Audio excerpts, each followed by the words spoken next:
but you get to do it again, Sandra, and facilitate the next panel as well.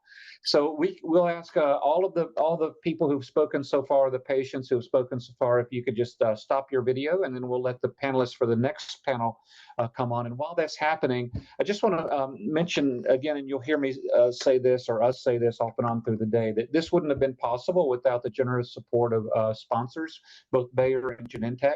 Our sponsors behind this. They had no input into content, but they said, we know that having information out there is important for people, and they supported the NTRKers in making this possible. So I just want to offer that. Thank you. And Sandra, back over to you for your next panel on the physician point of view.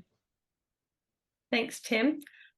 So we have Dr. Moreno, Dr. Conley, and Dr. Appelman joining us for this panel today. I will say to all three of you, again, if you see me yawning, I know it's the same in Europe, but it is now it's about 2 o'clock in the morning here in Australia. So I'm definitely not bored, just a little tired. So I thought, again, we would do the same introduction, where if each physician could maybe just do a quick 1-minute introduction about your interest in NTRK, maybe a little bit of experience where you work, and what your research interests are. So why don't we start with Dr. Moreno? Thank you. Thank you very much for the invitation. To me, it's a pleasure to be here. Very interesting summit. So I'm Victor Moreno. I'm a medical oncologist. I was born and raised in Madrid, trained in Madrid and London in UK in early phase clinical trials at the Royal Marsden Hospital. And 10 years ago, I started a phase 1 unit in Madrid. So my interest is early phase clinical trials. I do all type of solid tumors. So very early on, we started to do all type of sequencing, whatever we could do in Spain, because we're a little bit behind the United States and other countries. But I joined the larotrectinib phase 1 study, the expansion as well. I've participated also in entrectinib, in the selitrectinib trial. Currently also repotrectinib, so we have a lot of NTRK inhibitors in our pipeline. So I'm very happy to be here. Thank you. Wonderful. You must know my good friend Dr. Jordi Rodon as well. Yeah, of course. Since he was in Valderon. Yeah, I was with Team Jap in the Marsden as well. I saw when I was reading up on you. So I worked for Tim at MD Anderson on the phase 1 team. And Dr. Conley, I obviously miss bumping into you down the corridor at MD Anderson, but if you can do a quick introduction. Yeah, hi, everybody. So I'm a medical oncologist at MD Anderson Cancer Center, trained here in Houston, and briefly worked at Moffitt Cancer Center before returning to MD Anderson.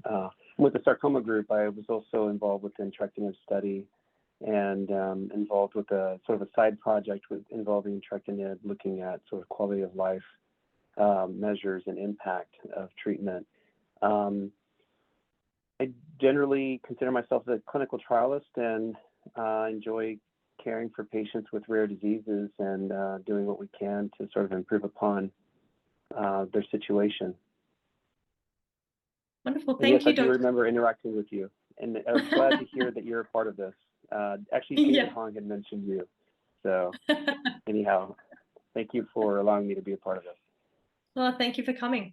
So I was just going to kind of feel free to answer each other's questions. It's very free flowing. I was going to direct some questions based on what we had come up with before, but let the conversation, go where it's going to go as well. So I guess the first question to both of you, and maybe Dr. Moreno can go first. It's 5 years since the approval of larotrectinib and about 4 from entrectinib. What have we learned about how we give these drugs? Well, a great question, because this is actually, I hope, a broad audience. And in Spain, it's been approved this year. So different, the access to drugs across the world. And I think this is something we really need to highlight. We've been struggling to offer these therapies to patients in Spain outside clinical trials. So luckily we have clinical trials to provide these drugs, because it's very rare that a patient with NTRK fusion, even in Spain, even the drug were not approved, did not have access to these drugs. But as I was listening before, some of the patients, and it was very interesting, because sometimes we don't think about these type of things, and patients have to travel a lot. We're in Madrid, but patients living 200, 300 kilometers away have to come to Madrid for a clinical trial. So that's a very, very concern for us. So that's the problem. In Spain, most of the doctors don't have experience with NTRK inhibitors, only doctors in clinical trials unit. So I guess Dr. Conley could give you a more expanded access answer. Well, no, obviously NTRK fusions seem to be rare, and I think if you look at some of the papers that have been published, the frequency is a little bit higher for sarcomas and some other, subtypes per se, but it's still not common. I think probably one of the biggest challenges that I've seen with like patients that with NTRK fusions is just getting the diagnosis, because it used to be more difficult, I think, to get next generation sequencing done or tests to find these fusions. Now it's getting a little bit easier, but it's taken time to get oncologists, especially in the community, I think, to embrace NGS testing as sort of a standard. But as far as the clinical use, it's nice that down the hall we've got some of our wonderful phase 1 folks that were involved with like larotrectinib, development and such. But I would say, for me, I think one of the coolest things about these drugs is that it's a complete game changer, from, okay, it's an interesting fusion, but I don't know what to do with it. Let me give you standard chemo, which can sometimes help, but still impart a lot of side effects, and patients, still have a tough time surviving their disease with that, to suddenly we've got a pill, and despite some potential side effects that I would argue is still much easier to tolerate than most of the chemotherapy side effects, it's completely changed, the landscape, right? We've got patients that are surviving years now. David and I were, Dr. Hong and I were talking recently, and Dr. Hong was involved with larotrectinib, and he's talked about how he's had patients that have been alive now for, I guess, 8+ years, which is really satisfying as an oncologist to see your patients live longer. Now it's like we get to talk about other stuff, like other age-specific screening and other healthcare issues, or even to talk about like family, right? Which we couldn't do sometimes when the focus of every visit was, is the patient progressing or not? And what are we going to do next? So it's been a real blessing to see these changes. Yeah, I told people from the very beginning that it's really unfortunate that in my 30s I probably met the highlight of my career in coming across and working with TRK inhibitors, and hopefully I get another shot in my 40s now. But Dr. Moreno, what you were saying about access, I think it's a bit of a misnomer, because I think Dr. Conley would agree that in America, 90% of patients are treated at a community center. They're not treated somewhere like MD Anderson. They're treated at a local oncologist. That NGS is still not being done. You come to MD Anderson and you can't walk through the door without giving some tissue to somebody, I'm sure. But yeah, it's not the case across all of America. So again, the next question I'll throw out is, what are the biggest concerns you guys hear from patients about TRK inhibitors?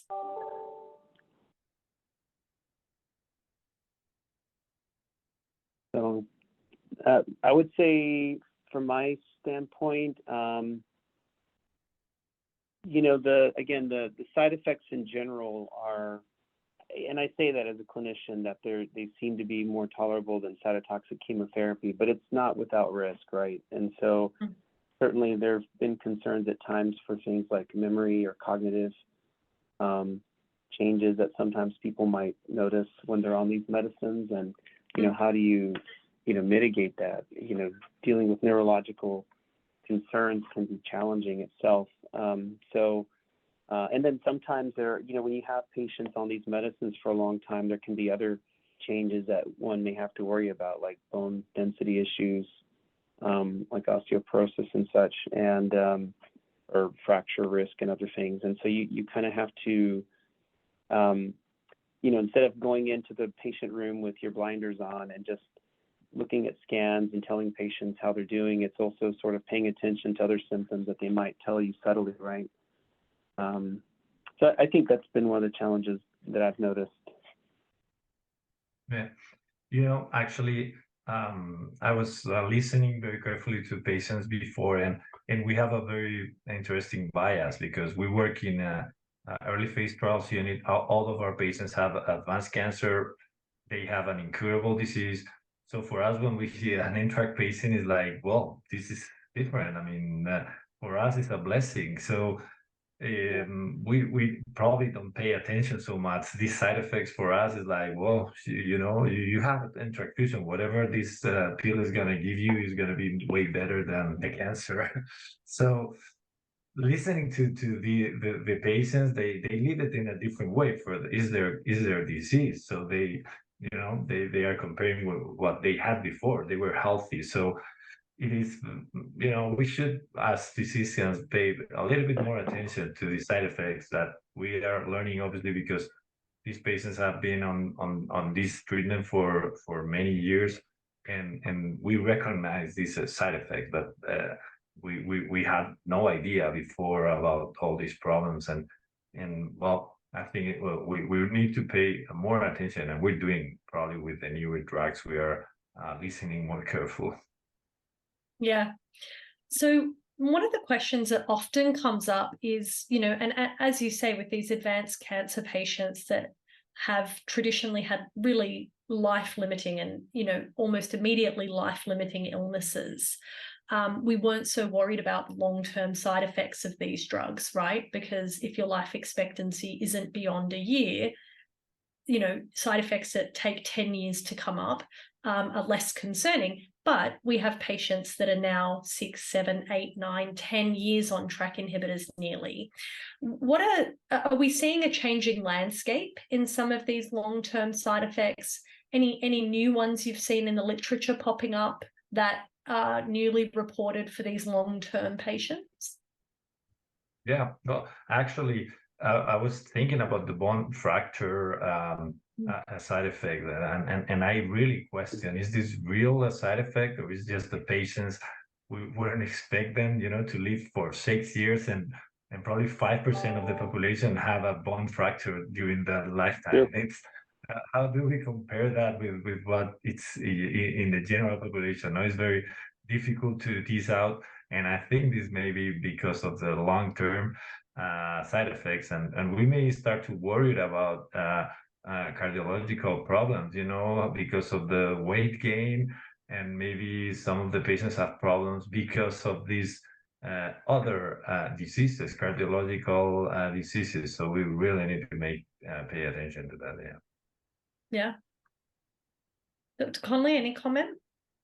Yeah, no, I agree. I mean, that's a great point, and I think it speaks to the whole survivorship theme in oncology in general. That like as patients are surviving longer, we have to do a better job listening to them and some of their concerns. And I mean, like I said, in the past with certain diseases that we treat, I didn't have to worry about screening them for other diseases in life because we were just trying to keep them alive with what they had. But now that they're living, like you said, 7, 8, 10 years, we do have to remember, hey, some of these patients may need breast cancer screening. Some of these patients need screening for other things, prostate cancer related stuff, non-cancer related, screening. And so we have to make sure that we remember some of our general internal medicine skills when caring for patients that have been dealing with these issues for a long time. But like you said, and it's, there are some potential side effects that, seem to be potentially related to the blockade of, these really unique genes in TRK1, 2, and 3, like the weight gain has been observed, right? And then what are the implications of, gaining a lot of weight over time, right? Making sure you manage the associated adverse or the associated side effects that can occur from being overweight. But what about other things like dizziness, right? Or what about what's been described as like withdrawal pain? How do we treat these things? Where again, like I said, we're so used to being in the trenches and just trying to get patients by every 6 weeks, every 8 weeks, every 12 weeks, and now it's a matter of years. And what else can we do to improve upon their quality of life so they can have a near normal experience? Yeah. Touching on that dizziness that you just mentioned, Dr. Conley, I wanted to talk a little bit about, the reluctance that some patients can have to report side effects, because certainly if a drug is working, one of the greatest fears is to have to stop for a different reason. So I've had patients walk into our clinic who are like holding on to both sides of the wall because they're so ataxic, but they don't want to tell you that they're ataxic because they're worried you're going to stop their drug. So what would your advice be to these patients so that they can remain safe and have the best outcome?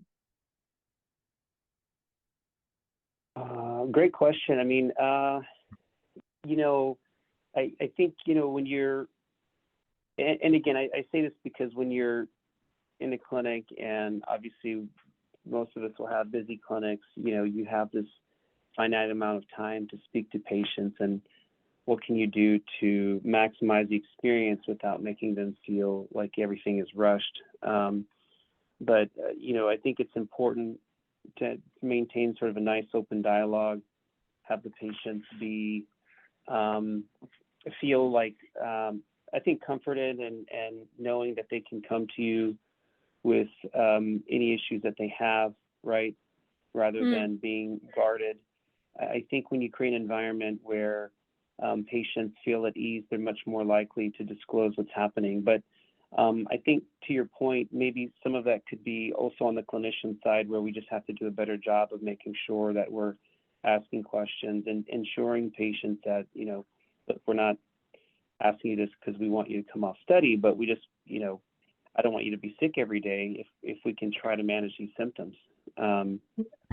But yeah, I get your point, and we've definitely seen this. I have seen this also with patients involved with other clinical studies and even standard of care treatments, where they're concerned that they don't want to be taken off of a drug that might be helping them. But sometimes we also have to sort of rationalize, well, at that point in time, what's the best appropriate thing for us to do?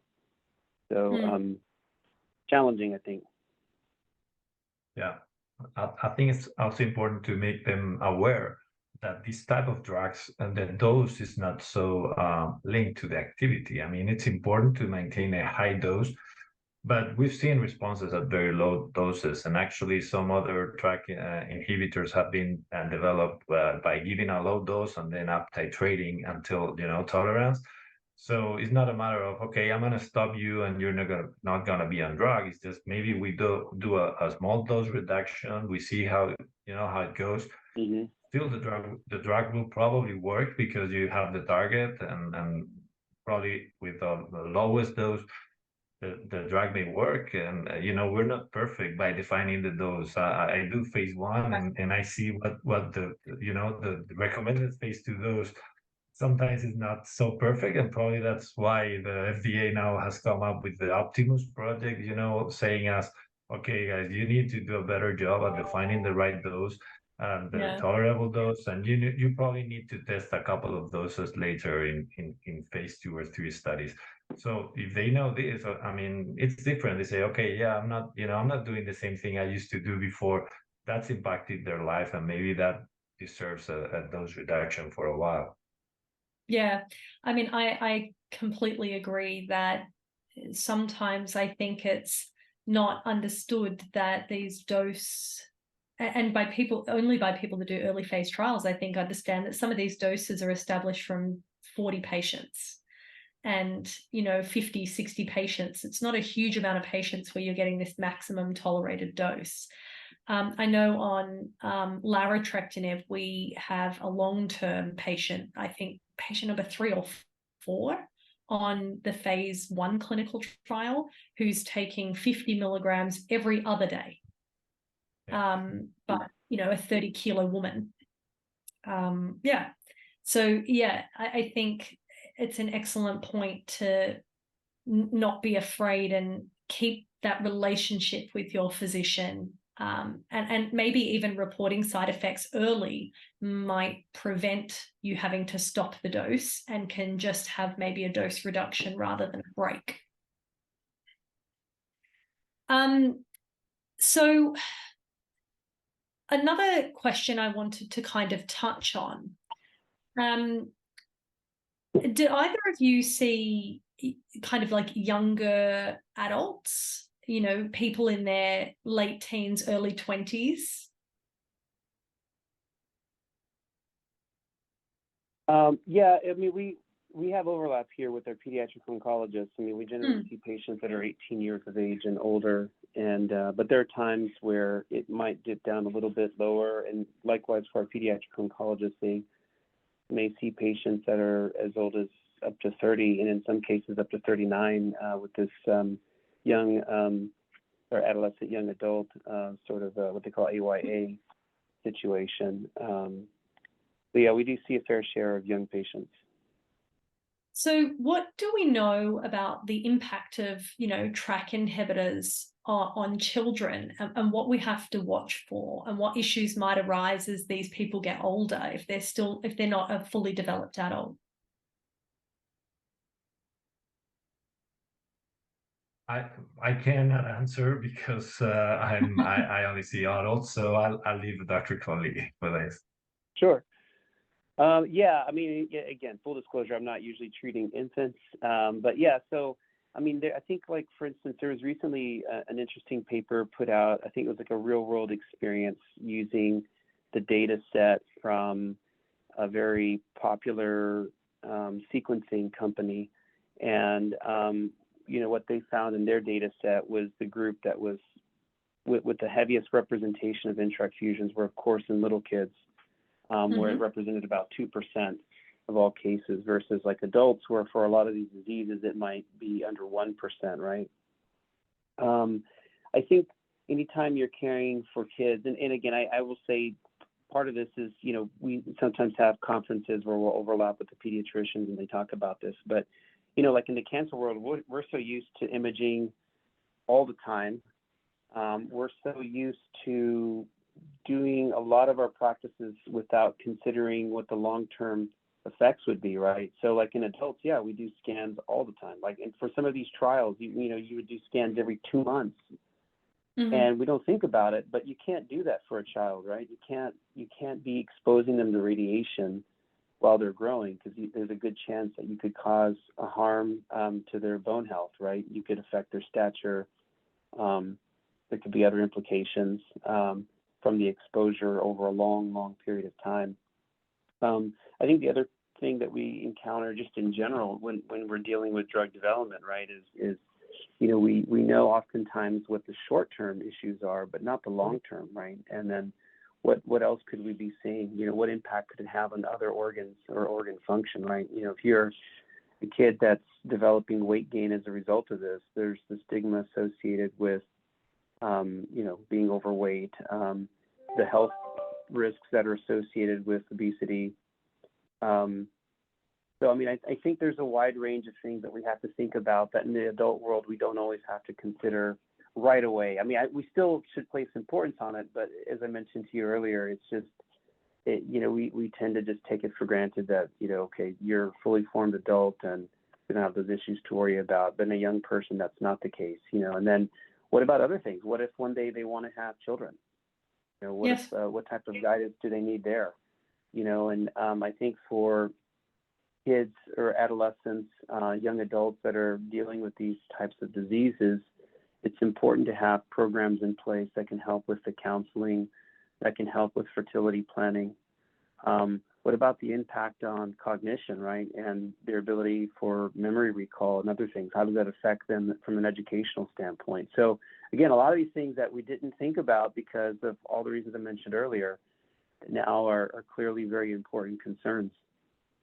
Yeah, I've been in adult oncology for 15 years, and just for the last 12 months have been in pediatric oncology.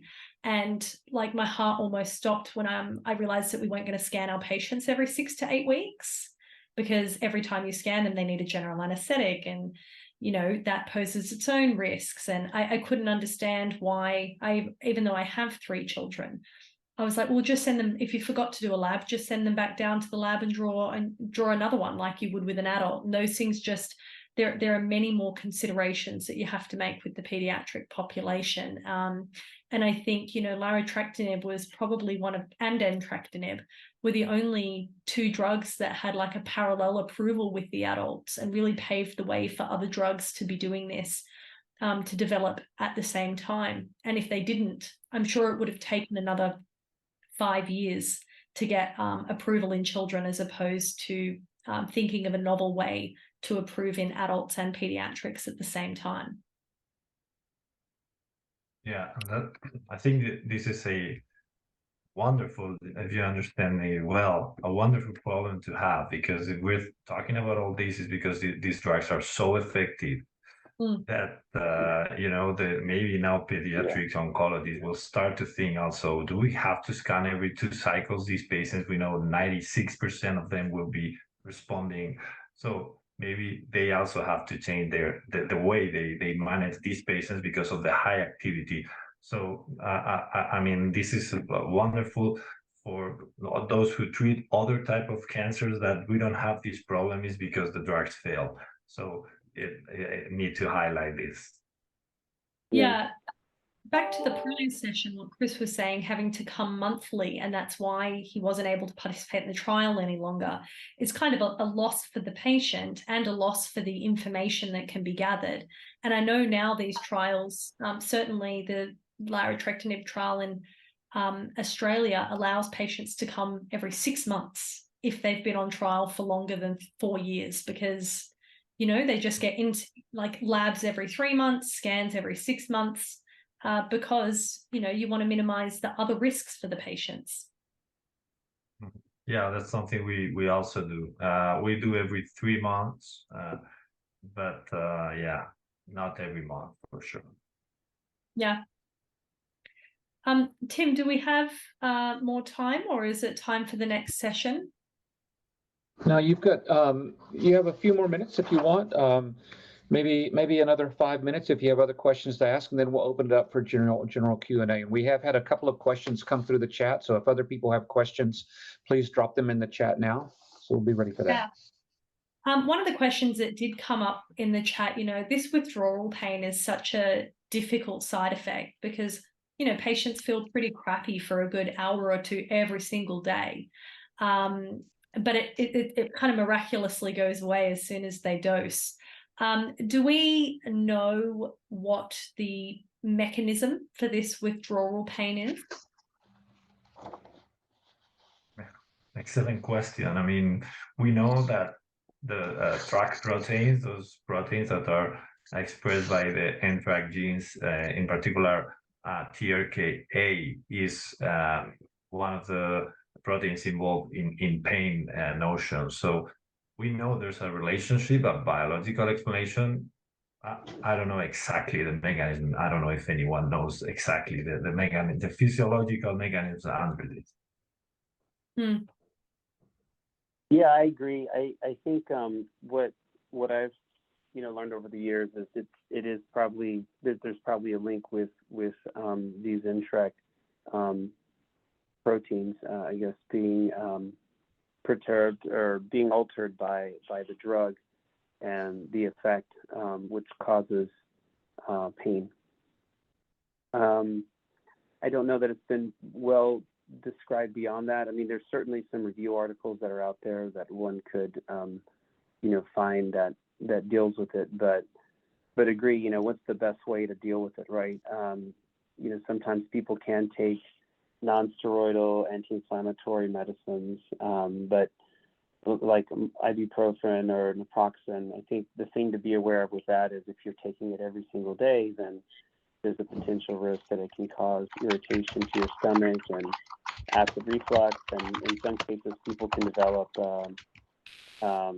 kidney problems when you're taking these medicines too often. So I do think that if you're having these withdrawal pains constantly or on a daily basis and they're difficult to control, definitely make sure to speak to your oncologist or a healthcare provider to see what can be done, to help treat the symptoms, but without causing new problems in your life, right?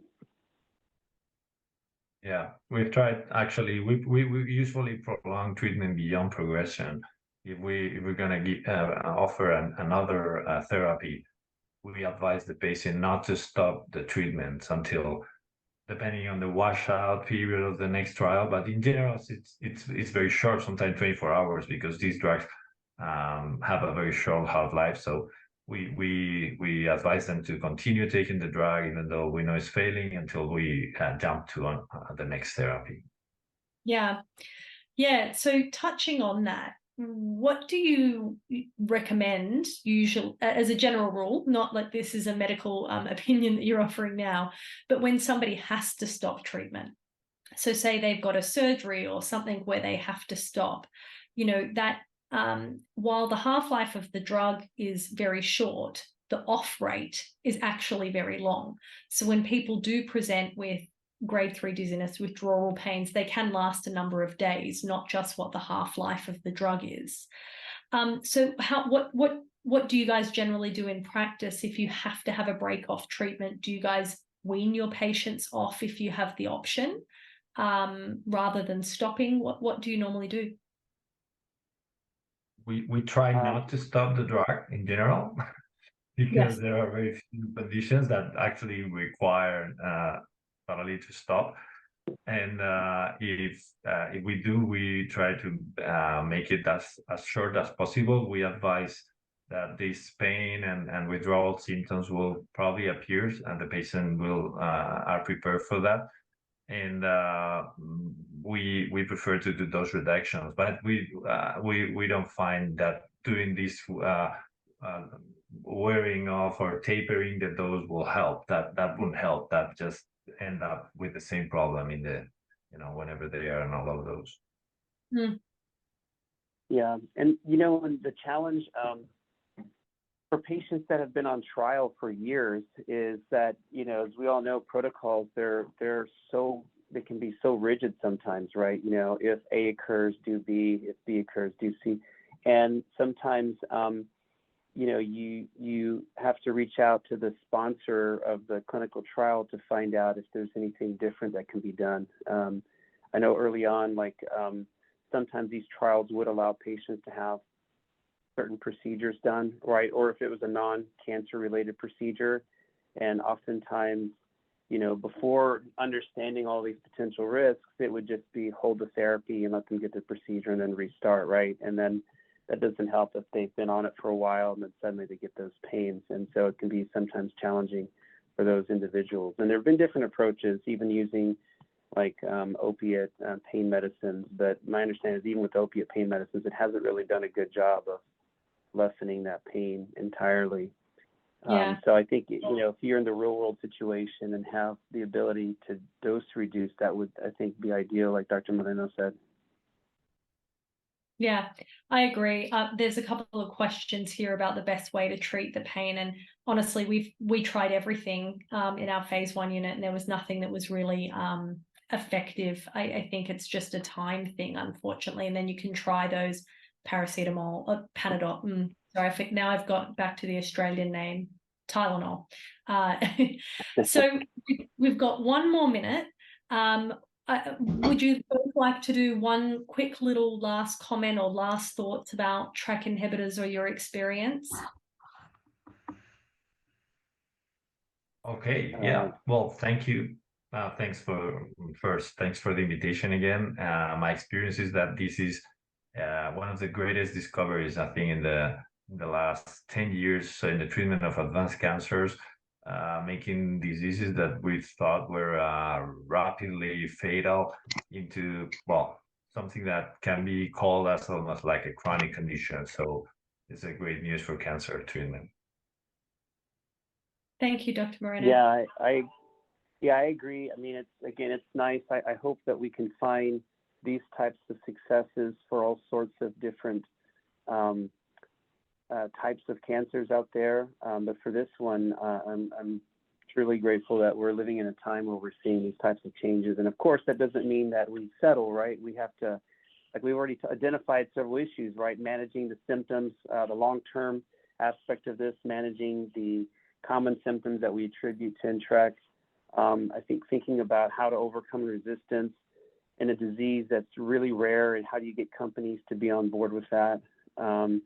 And I think for patients, you know, it's good to still be hopeful. I mean, and, you know, anytime you encounter issues with your medication use or responses and stuff, just, you know, make sure you reach out to your oncologist to for assistance, or the healthcare team. And hopefully we'll see more to come. Thank you so much, both of you. We hope that both of you can stay on for the Q&A session. And I think what we'll do is ask the patients who are part of the patient panel to come back on camera. And we have a whole series of questions already in the chat. Sandra, I think you can see those. There's one question in the Q&A.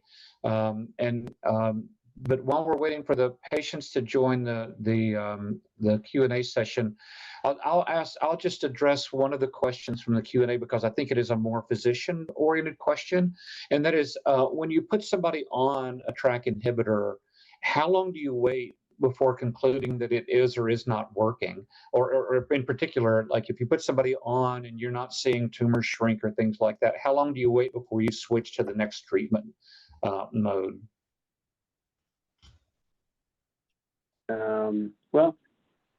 So I would say, so obviously each case or each situation should be an individual consideration, right? So there could be other factors.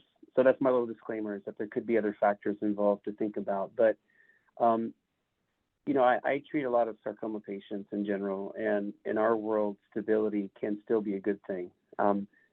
If we can manage the symptoms associated with the disease. And I'm not saying that we should settle for, that we shouldn't settle, or that we should settle for unsettling results, but at the same time, I think we have to consider a few things. You know, not every cancer is going to shrink away immediately. Sometimes it could take a long time, right? You know, there's some diseases that are constantly growing. And so in some diseases, if you can at least halt the growth and make it completely stable, that's still, I think, beneficial. So I don't necessarily tell people to come off drug just because their disease is stable, but I do think it is important to realize that there are individual situations, right? You know, if you've got a disease that's not causing you symptoms, right, like pain or pressure or affecting other organ function, you know, stability can still be a good thing.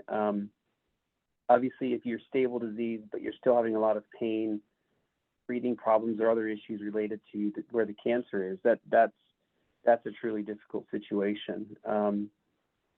So I do think that it's important to realize that not everyone's going to have a dramatic response right away or at all, but sometimes we have to consider what the alternative could be. You know, if your disease was clearly growing before before treatment, then stability can still be a good thing.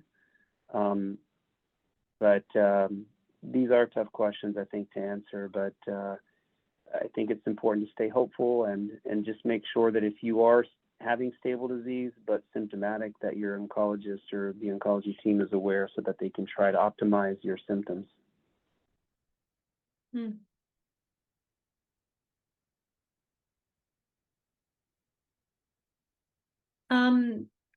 There was another question here.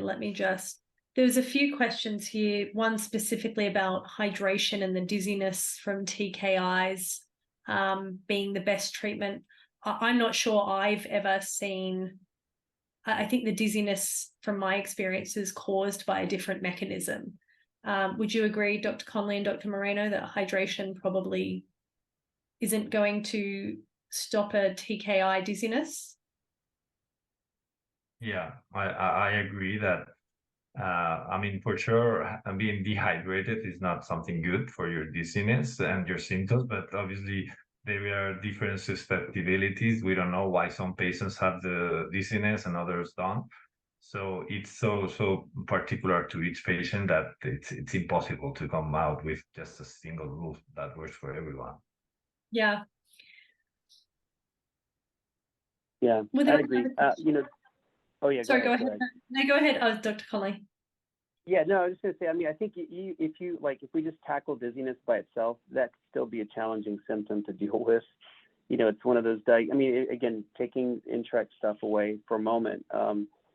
It's such a common problem, and yet sometimes it can be difficult to diagnose the cause for, and sometimes the treatment of. So, I agree. Hydration may help, but I would say in most cases maybe not enough. I agree. If there's any signs for dehydration, sure. There are times where people might use medicines like scopolamine or meclizine, medicines that can sometimes that are used for vertigo. But again, I don't know that also consistently causes those symptoms to improve. Yeah,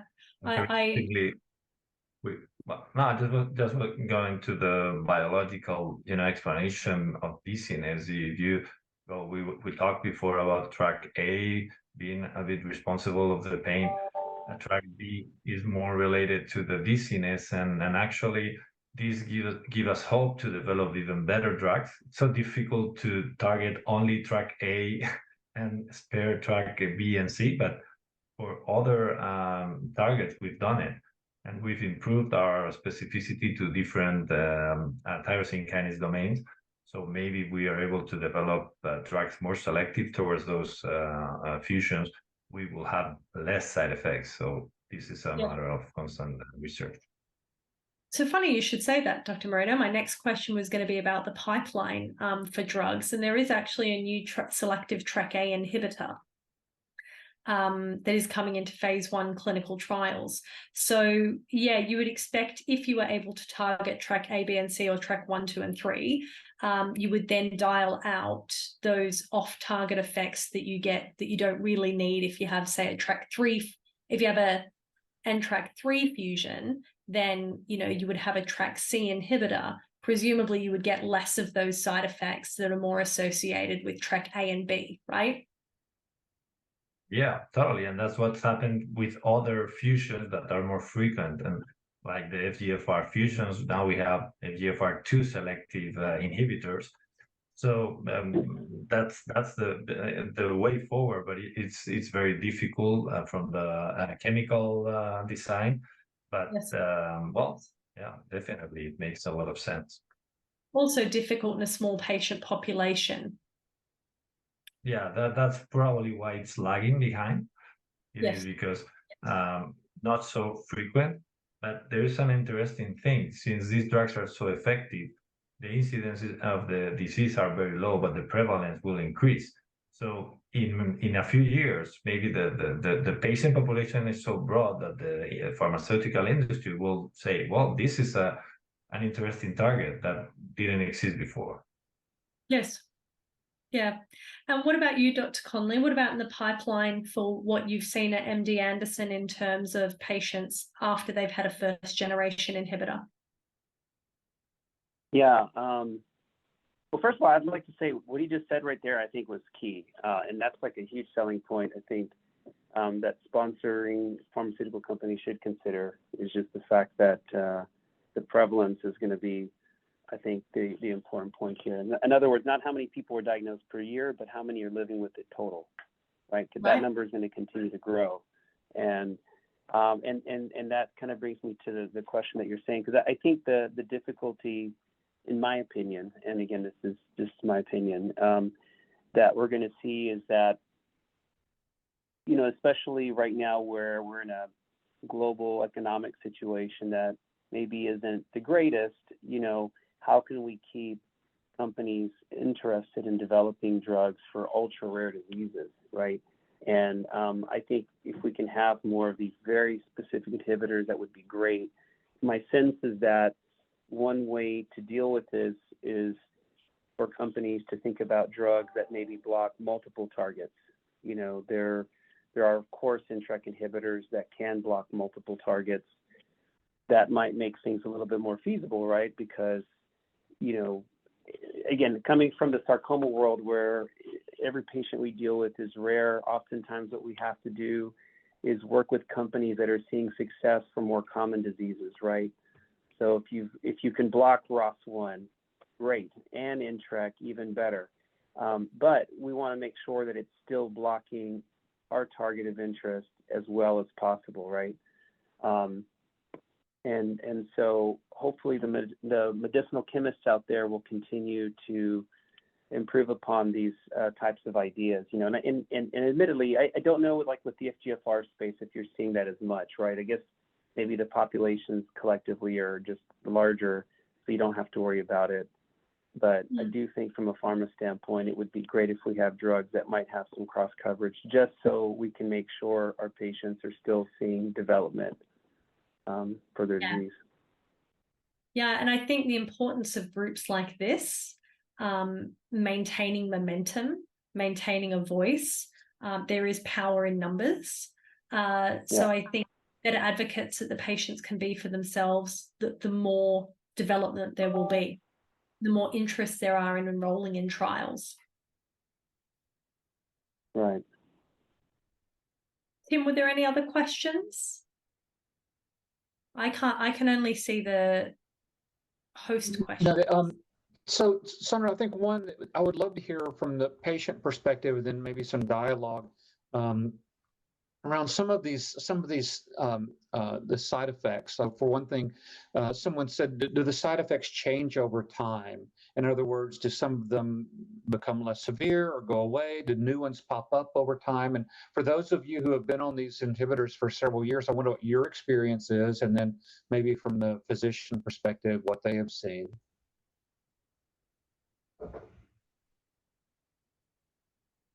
So the only changes I've had in side effects are when I've come off of treatment. I've come off, I think, 3 times, and the second time, my withdrawal side effects didn't come back immediately. They were maybe 3 or 4 months in, they came back. And then the last time I came off was in February of this year. And like I was off for a month and I lost, I don't know, probably 35 pounds. And my appetite decreased immensely. And then when I got back on, I've slowly gained that weight back. And the side effects came back as far as withdrawal side effects. But those are the only real changes I've had long term.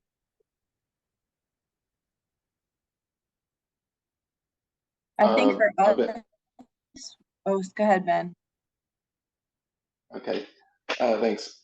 I've been on 14 months larotrectinib at 100 milligrams twice a day for 6 months, and now reduced down to 75 milligrams twice a day for the last 6 months or 8 months. At my own discretion, just because the side effects were a little more than I wanted to tolerate. I'm 40 years old. I have 3 kids, all young, and I noticed that my energy levels and fatigue was just absolutely too much to handle for me. And so I lowered it, and I felt some of that reduce. I noticed that I have more energy. My voice is stronger. I have less constipation. So that has all changed with a slight reduction in dosage. The other thing is I also had leg weakness and some dizziness, and that has also reduced over time. I don't know so much that it was related to the dose reduction or that my body just, I was able to become acclimated to the medicine. I don't know what's going on, but I definitely don't deal with the leg weakness and the dizziness. But I do have brain fog quite a bit, and that comes and goes. It's very difficult to know how much of that is predictable or pattern based on what I've done or what I'm eating. Um, but when it hits, it's usually in the afternoons, right after lunch.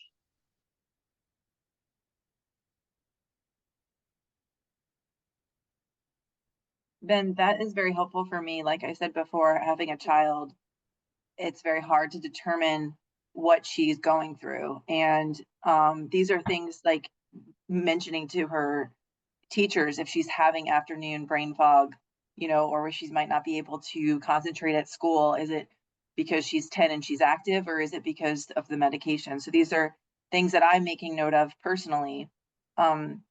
Before, for the long-term stuff, I would have to say, I know that we kind of touched base on the bone fracture issues. I'm kind of connected with several moms that also have children on larotrectinib or were on larotrectinib and are no longer. And it seems like there is a correlation with the fractures and not necessarily trauma that causes the fractures. Maybe it's just impact. So jumping around causes metatarsal fractures, or falling that a normal kid would fall wouldn't break someone's finger, but it would break our children's finger.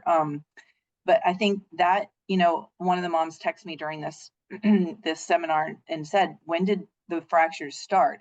And for her, it started after it, just this past year. So when she hit 5 years on the drug. And so, something like our oncologists are monitoring her vitamin D level and DEXA scans and things to kind of identify, is there anything that's pointing to the fact that long-term, the strength of her bones might not be normal.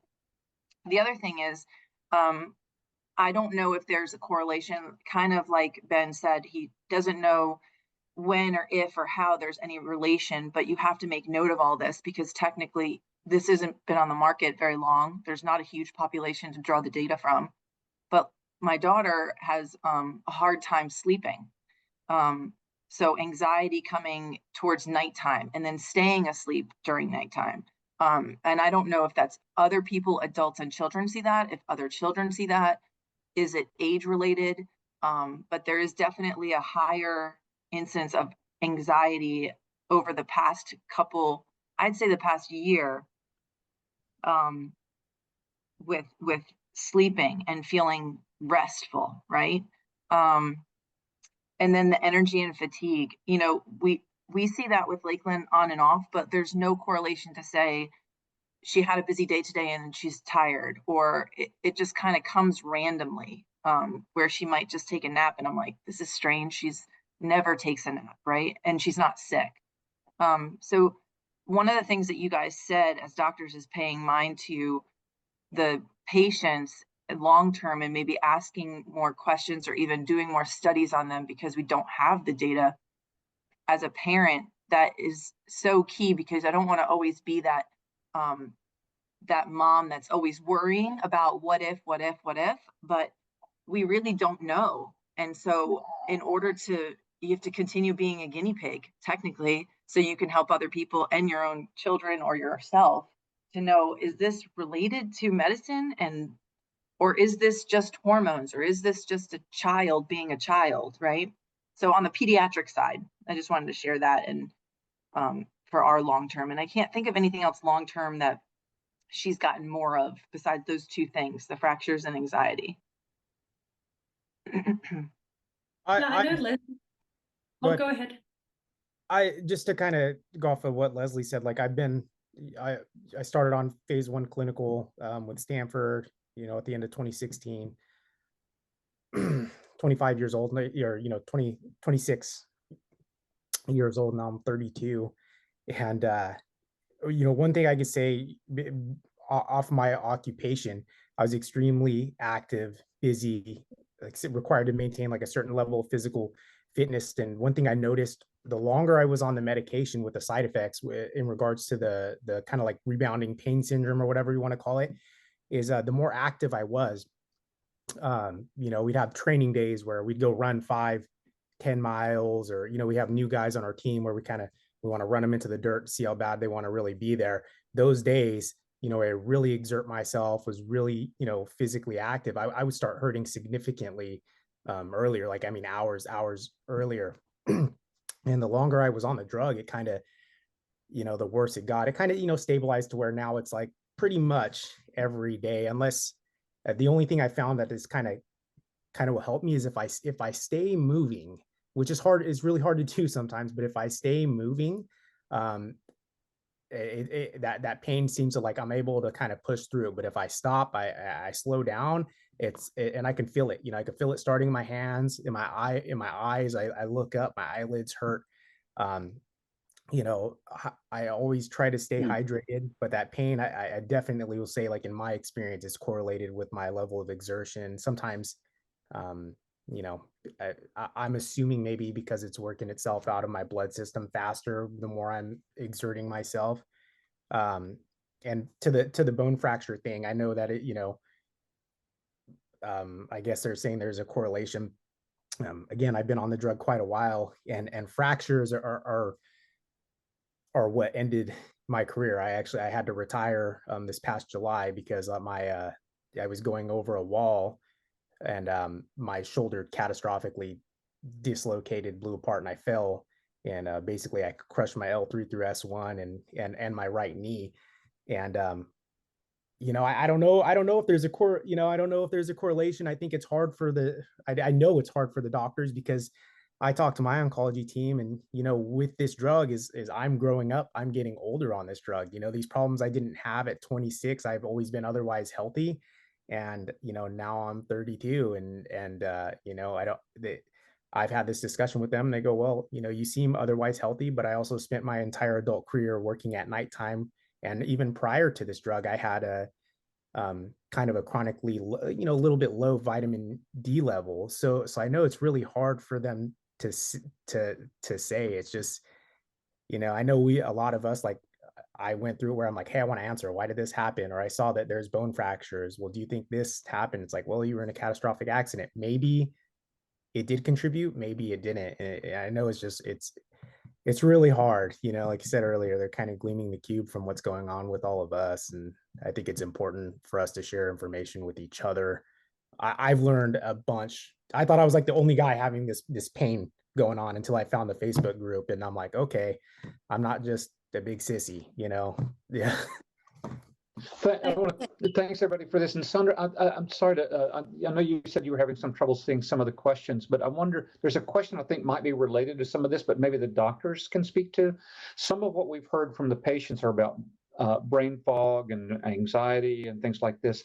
How do you address, I'd love to hear from Dr. Connolly or Dr. Moreno, how do you address these, or is this kind of a new phenomenon to address these kind of mental health or behavioral issues? It may be manifestations of the therapy. Do you have, I guess you have to work in partnership with counselors, or how do you flag this, and how do you differentiate it between the normal kind of psychosocial stress of being a cancer patient versus what might be brought on by the TRK inhibitor? Well, I think it's impossible to know, to be honest. So what we do is usually we try to refer patients very early on to the psychologists. So I mean, with us, it's sometimes more difficult to have a very long-standing conversation. So we try to refer very early on, and they are usually the ones who identify these problems. So I think it's very, very useful for them to have this type of a counselor, psychologist, someone who then can give us a call and say, well, I see a problem here, or this is normal. Yeah, I mean, I think if you start to notice that, as a clinician, I'm saying, like, if we start to notice that a patient is reporting or for questioning and finding out that they're having problems with memory impairment or, other sort of cognitive issues, or, complaints, as we say it. And I don't mean that in a negative way. I just mean it the way it's written, like in the notes sometimes. Then oftentimes we'll try to get like neurology involved, sometimes a psychiatrist, depending on the situation. There are a number of comprehensive cancer centers out there that will have, counseling services that can be offered through neurology or psychiatry, or in some, like in our place, we have a supportive care group, which they're trained as palliative care doctors, but their role is symptom control. And in that, they also care for neurocognitive issues. Programs that have AYA programs, adolescent young adult programs, also tend to have psychiatrists and psychologists that work with patients. I do think that a lot of these neurological issues may be related to blocking these proteins, so NTRK 1, 2, and 3 have an important role in the development of nerves and central nervous system function. And while it's great that we're trying to obliterate the disease, there's going to be effects to the normal parts of our central and peripheral nervous systems, right? And I think therein lies some of the sort of chronic issues that we see. I do think that as clinicians, and I would say even to the community, it's good to keep some of these companies that have developed these drugs on the hot seat to produce more of their data, long-term data, and in fact, maybe other ways to do it too is to look at centers that have AYA programs and see what data can be pulled for NTRK patients NTRK fusion-driven patients that are in that population, to see what sorts of issues have been arising, right? Because the individual earlier that was talking about their daughter and their concerns, I mean, admittedly, yeah, when we're treating a 60-year-old patient, we're not usually thinking about some of those long-term problems, but that's a serious concern, right? And what about their development? How is it going to affect them at school, their social interactions with others? How is it going to affect their body, their stature, their endocrine system? What about once they're adults? And so and I apologize, I don't recall if there has been a recent study, but it would be great to see, because there's like long-term outcomes data papers that you'll find for entrectinib or for larotrectinib related to like how well the tumors responded. But what about the side effects? Actually, that would be really, really, really interesting to see from a pediatric and an adult issue. I mean, I have a patient that's been on an NTRK inhibitor now for, I guess, 7 years or so, and that particular individual reported having worsening acid reflux issues. And, she's seen gastroenterologists and couldn't really find good reasons. And again, I don't know if some of you in the audience have experienced that, but, one of the challenges with having acid reflux and being on these medicines is that a lot of these drugs are absorbed through the stomach, and it relies on the acidity of the stomach. And so if you suddenly start taking medicines to lower the acidity, you may be compromising how well the drug gets absorbed. How do we deal with that? Sometimes we'll do things like, try to space out the timing between the acid reflux medicine and the delivery of the drug. But, that can be challenging, and it's easy to offhand say, oh, acid reflux, how bad can it be? But that can be life-changing too, right? Like if you're always having to modify what you eat because of the way you feel, and then if you go to sleep and then you're waking up with acid reflux, that's not really comfortable, right? And then what are the implications of that long-term? So it would be nice to see more long-term toxicity data released, just so, as clinicians, we have a better way of, counseling and helping patients, and for the patients to know what is out there, right? What do they need to be looking out for?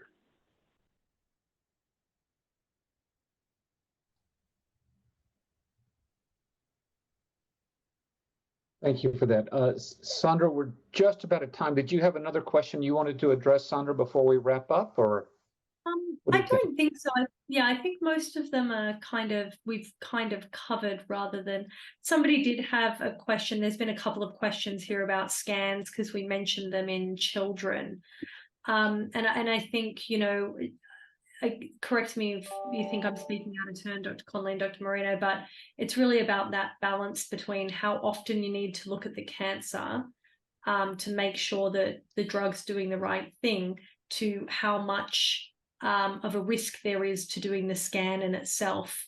And really the type of scan that you do is going to depend on the type of cancer that it is. So, you know, a sarcoma versus a brain tumor are going to require a different modality.